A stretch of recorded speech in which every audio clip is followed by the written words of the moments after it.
దేశ రక్షకుడుగా ఆయన రేపు నిలబడొచ్చు. అలా మారాలి అని కూడా మనం కోరుకోవాలి.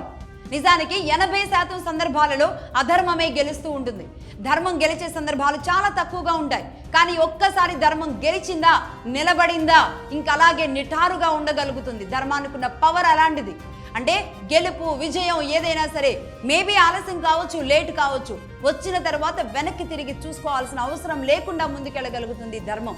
కానీ అధర్మబద్ధంగా అన్యాయంగా ఏది వచ్చినా సరే అది ఎక్కువ కాలం నిలబడదు. నిజానికి ఇదే భారతదేశంలో కాంగ్రెస్ పార్టీ కాలం చెల్లింది. లెఫ్ట్ పార్టీలు ఇదే భారతదేశంలో భూస్థాపితమయ్యాయి.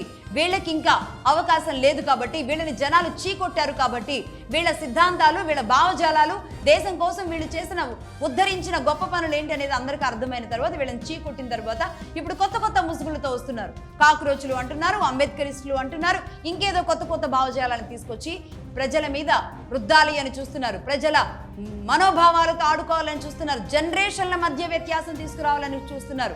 ఇక అన్నీ అయిపోయినాయి. కులాలు, మతాలు, ప్రాంతాలు అన్ని విద్వేషాలు అయిపోయినాయి. ఇక మిగిలింది జనరేషన్.